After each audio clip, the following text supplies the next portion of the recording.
Singapore, we all know that Singapore is wanting to project itself as an education hub, and they presented the opportunity to the University of New South Wales, and perhaps that was rather an unfortunate eventuation for the international education sector, because it's not only that University of New South Wales is suffering a negative fallout. I think most universities who have branch campuses are being looked at very carefully. So I think Monash, because we've been established for so long in these markets, so 10 years in Malaysia and since 2001 in South Africa, and we've got substantial investment in those countries, I think we're less vulnerable to the type of criticism that some of the newer campuses might have.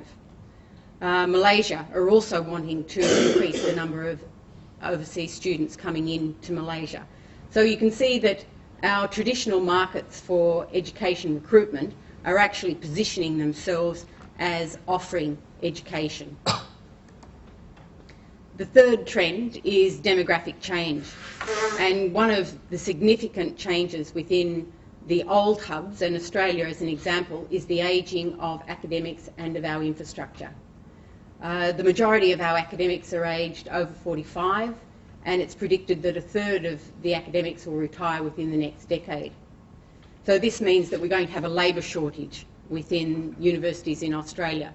So it means that we won't only have to recruit students from overseas, we're also going to have to increase our staff recruitment overseas. But this situation is not really sustainable in the long term.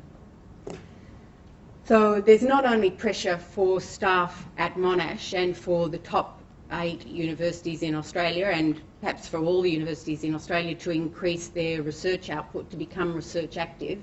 It's critical that staff also become literate in ICT teaching technologies. We've got to operate on both fronts. It's not just the research front.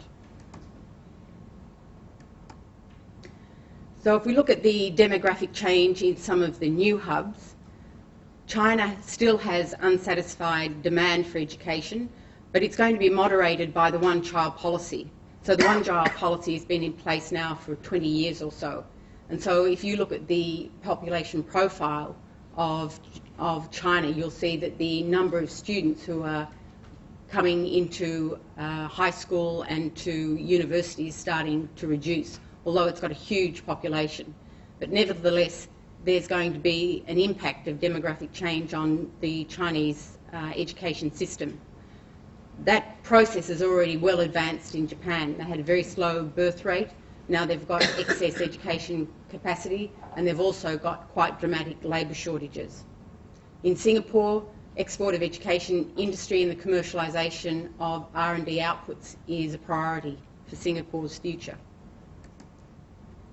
The fourth trend, the investment in R&D by some of our traditional markets from where we've been recruiting students, but also our competitors in the future.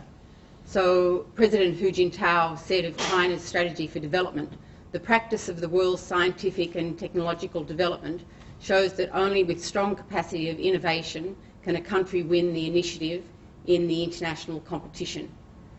So science is the driver of the Chinese economy, and that's acknowledged by the President.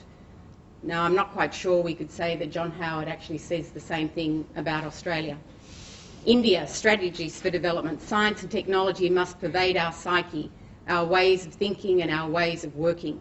Again, the Prime Minister of India. So this is the type of discourse that's popular in both China and India. Where does it leave Australia as a supplier of high quality education, taking into account the other challenges that we face? If we look at the total investment into R&D, if you look at Australia's investment since 1996, it's been relatively flat. If you look at the investment into India, it's much more, but in China it's just extraordinary. And those of you who visit China on a regular basis will see it. Every month you see some major change, and it's an investment into R&D that is not going into R&D in Australia.